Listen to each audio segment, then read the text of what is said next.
دوستان عزیز، قرار هستش که با هم یه شب قشنگ رو تو بازار تجریش بگردیم و با زیباییاش آشنا بشیم. از قسمت سر پل تجریش میخوایم وارد بشیم، قسمتی که مربوط به امامزاده صالح میشه گفت بیشتر هستش و شناسایی میشه. کلا بازار تجریش جزو بازارهای سرپوشیده تهران و به نوعی نمونه‌ای هستش از بازار بزرگ تهران.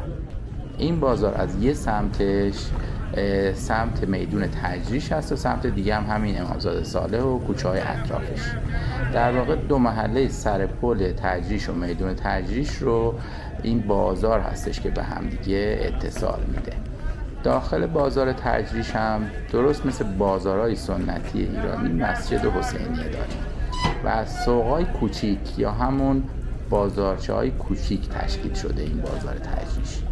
گوشه و کنارش که نگاه بکنید، حتی توی محوطه اکثرا جوانای شمرونی شاید بشه گفت، اینا اکثرا شمرونی هستند یا شاید هم مال اطراف باشند، ولی بساط پهن کردند. خیلی مغازه‌دارها هم داریم اینجا.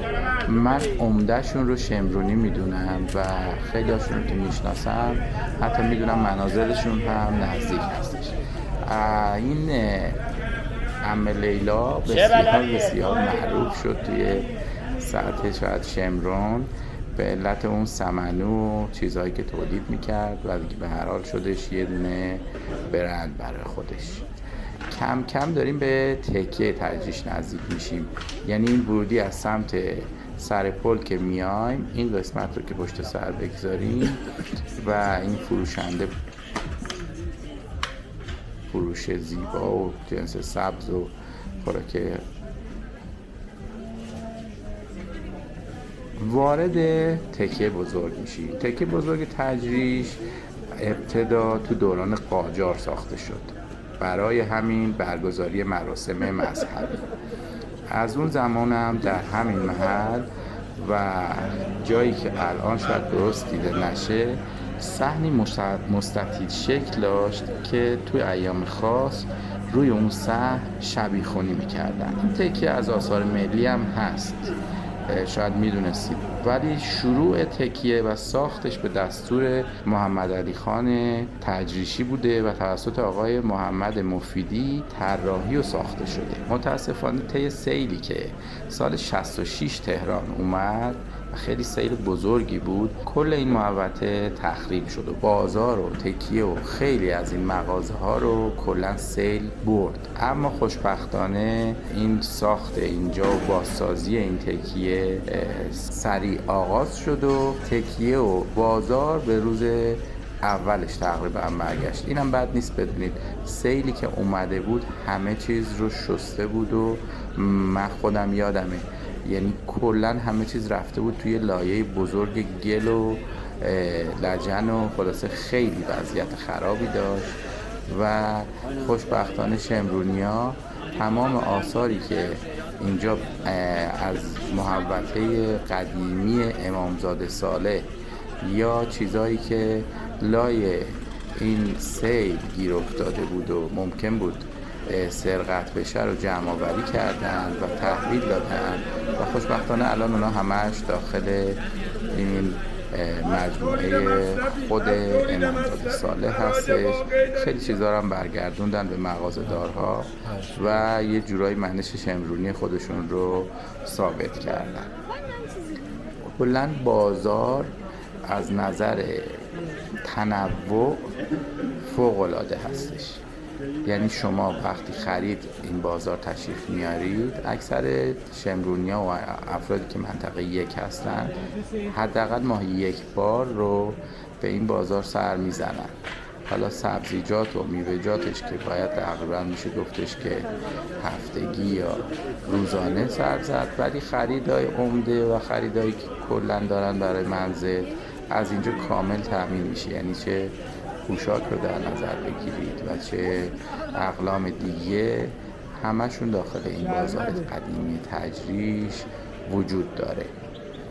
هر کدوم از این مغازه ها سالیان سال از پدر به پسر رسیده، اکثرشون من شناختی که روی اینجا دارم این رو اعلام میکنم، یعنی از اون اول بازار اون سمتش، سمت میدون تجریش، تعدادی مغازه دار رو میشناسم که از پدر و پدر بزرگ همینجوری کار انتقال پیدا کرده. البته 2 تا از این مغازه ها هم طی این بازدیدی که من داشتم تغییر کاربری دادن، اما مالک همون مالکی هستش که خلاصه از پدر بزرگ رسیده و انتقال پیدا کرده. اکثر مواردی هم که اینجا مشاهده می‌کنید مواردی هستش که چون محلی ها بیشتر میان خرید میکنند و افراد رهگذر نیستن، اجناسی هستش که خلاصه دست 3 و 4 و کیفیت پایین نیست.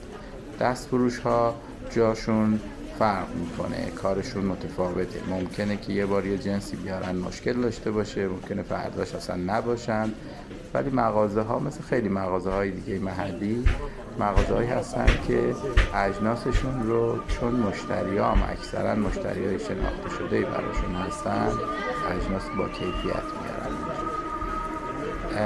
نکته دیگه که تو این بازار میتونید ببینید کفپوش زیبایی هستش که سنگ شده. من قبلا یادم هست قبل از سیل من خیلی بچه بودم اینجا اومده بودم، یه قسمت های شاید خاکی هم بود و یه قسمت های سیمان کرده بودن خود کسبه و این پاساژ های زیاد داخل بازار نبود. پاساژ ها به مرور اتفاق افتاد. پاساژ میری اونجوری که یادمه از اولیا بود که اومد، ولی الان 4-5 تا پاساژی که جنس های برند هم توش میاد و از این بازار سنتی هم کاملا کلاس کارشون تفاوت داره، یا از اینجا انشعاب گرفتن و یا اطراف هستن. مثلا سر پل تجریش ما یه مجتمع بزرگ ارگی رو داریم، اون تمترش فکر میکنم که یه دونه پاساژ بزرگتر داریم که اون خیلی لوکستر هست، نمیتونم بگم لوکستر.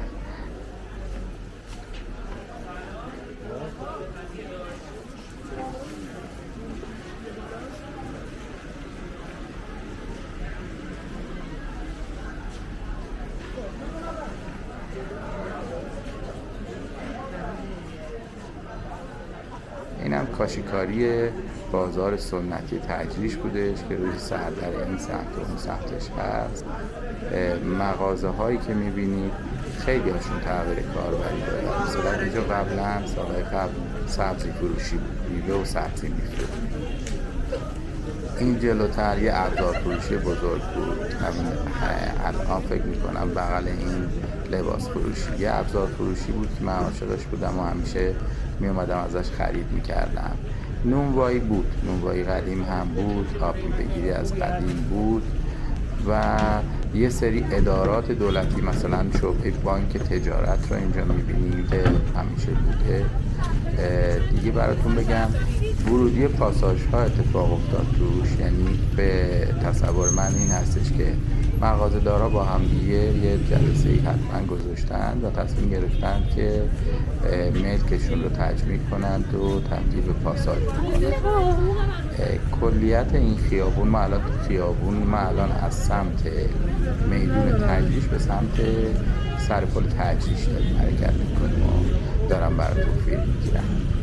اون سمت سینمای آستارا هست که الان تقریبا میشه گفتش که اون بروبیای سابق درش دیده نمیشه.